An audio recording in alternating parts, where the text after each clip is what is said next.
Arshad Bhatti. I'm one of those people who go all over the place, so that's why I just wrote things, so that for a change I remain focused. And it's such a privilege to be here among such stalwarts. Sanji, I was your fan when I heard your several talk shows on CBC, and one was, I think, a couple of months back. So my reflection and comment is, as somebody who has incidentally run into Sarmad Sahab or Sarmadiyat, and then I am here today. So I am giving the title of this talk as Sarmad Sehbai, a talking rhythm, creativity in motion, a perpetual celebration. Sarmad Sahab and I go back over 3 decades. It was in October of 1986. I was in the first year of university, and he was doing a play. And I heard that, so I was one of those exhibitionists. I thought, let's go and try. And I had a small role, and it had one line. And Sarmad Sahab and we have an internal joke that I didn't know how to deliver that one line. And I told him that one-liners are very difficult to deliver. So in the last 22 years in particular, when I became journalist and then a civil servant, and then I opened a cafe. And after opening that cafe, Sarmad Sahab and I had kept a conversation and connection and affection intact. So I am here to reflect how I enjoyed the blessed curse, for I knew Sarmad Sahab. We don't read a novel, a poem, or a play by our eyes only, and we don't interpret it with our mind only. We relive a creative piece as we read it through our lived and not so lived life, passions, and fears. This novel is one as it is published, but it is many as it will be read, enjoyed, praised, or probably put away by those who find it or in it too much too soon all at once. A heavy dose of revelations of what they knew but were in denial. Creative writing is not report writing, we all know. It is like this reflection is also multilingual, just like this novel. So सोच की वादी में ख्याल के हाथों से आप गैर मुरई रेशम के धागे खींच के एक चादर बुनते हैं और लोगों को देते हैं, और वो उनको गुरमाइश भी दे देती है. बहुत खूब. To understand Sarmad, or we friends call Sarmadiyat, there are 7 doors, just like there are 7 doors to heaven. The first is a poet who creates visual trance through words, and he knows very well that visuals are the masters and the words are only servants and carriers. To know Sarmadiyat, so I will recommend you to listen to something Pathan Khan sung, Jeevan Ek Dhamal Saiya, Jeevan Ek Dhamal. And there is another, my first interaction to Sarmad's verse was this शेर, तेरा सपना अमर समय का, अपनी नींद अधूरी Sai. Sufi. So there are several types of Sufi. Like there are Kramti Sufi, Alamti Sufi, Malamti Sufi, Mazahamati Sufi. But then I have coined imkaniyat Sufi jo hote. So Sarmad Sahab ki kuch cheeza padhenge, so your mind will find new imkan, new possibilities through words, through those visuals. So इनको मैं इमकानती सूफी कहता हूँ. But he is all others also. So मलामती जो हैं वो सिर्फ कुछ चीज़ों पे करते हैं, ज़्यादा पे नहीं करते. इमकानी को मकान चाहिए. But sir, your writings are, they can fit in any imkan, any time, any place. आवारा गर्द, which is a vagabond. जिस तरह एक शहर को आवारा गर्द जानता और समझता और सेलिब्रेट करता है, वो बहुत और लोग नहीं कर पाते.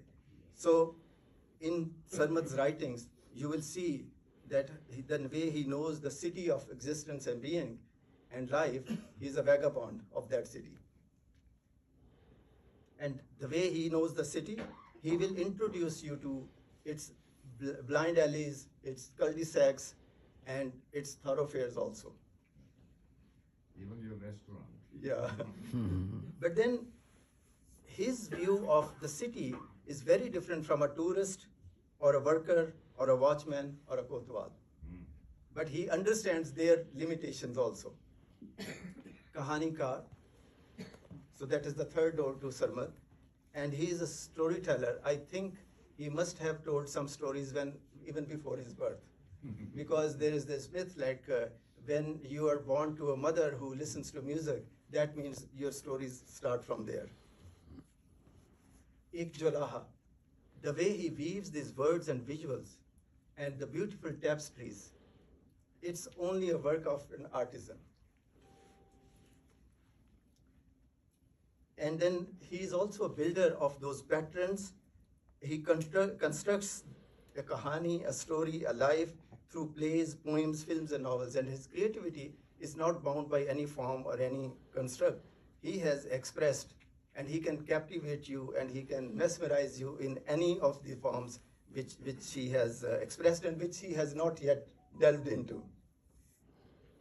And then he's a saint and a scholar. And I'm sure, like Professor Saab will speak more on that. I can go on and on, but there is a limit of time. That's why I'm not doing that. But the most important is he will bring to you the perspective of a sinner, because a sinner is a doer. And they are called sinner because they go outside the moral bounds of things of the order of that day. And they do things ahead of time on the sidelines of moral order. And if they are not there, how will we dissect and dissolve taboos? So that is what this novel does, and he does so adeptly through this novel and the story that he breaks so many taboos. Now, if we combine all these seven, anywhere and any time in humans' social vibrancy, beyond a time and place, we get prophets, we get writers, we get artists, we get legend, and we get Sarmad. Very good, very good.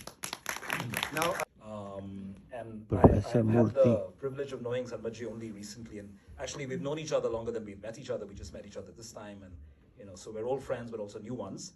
And this is a feast of a novel, and when I read it, over the last month or so, I sort of devoured it. It's a feast, and I asked myself, well, what's special about the novel, and how do I locate it in novelistic aesthetics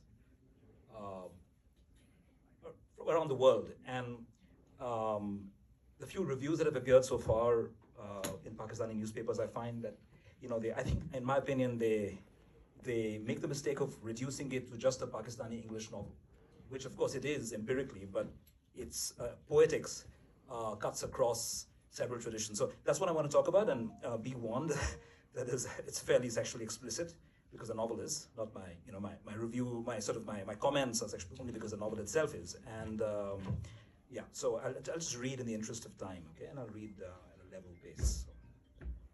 So. The rich precision of the descriptions and the unities of time and space in the opening chapter of Sarmad Sehbai's The Blessed Curse, the Ganju household, Nur Muhammad Ganju, in the immediate wake of Ganju's receipt of a presidential medal, lead the reader to expect that this will be a realist novel. That is, we expect a plot set in an urban-rural Punjabi society, dominated by a small and close set of men from a political and military elite. And we expect a plot whose empirical likelihood matches that of the precise descriptions of domestic spaces, political rallies, and individual gestures and phrases, all of which make the novel feel like a Punjabi Urdu novel in English, right? So this is, of course, something that would strike any of you even a few pages into the novel. It's very persuasively vernacularized English. But the realism unravels when Ganju, who has never seen his wife naked, even after 15 years of marriage, is about to have sex with her. Just then, the phone rings, and Ganju answers the general's call. The unnamed general, who seems to condense all military masculinity into himself, emerges from the phone in his full uniformed regalia and begins to undress himself. Quote, Ganju began to shrink, his arms and legs crammed in, shaping into a meat puppet. He eagered himself between the large thighs of the general. Unquote. Then, on the general's command, Ganju charges at his wife in bed and, quote, The bed jolted with militant thrusts, unquote, until Ganju was spent and shrunk, unquote, and the general disappears into the phone's mouthpiece. خمارے حوث گری ٹھہرا، فسون عشق خمارے حوث گری ٹھہرا، تمام گری آئے جاں زیب داستان نکلا. واہ واہ. یہ صرف سرمد ہی کہہ سکتے ہیں.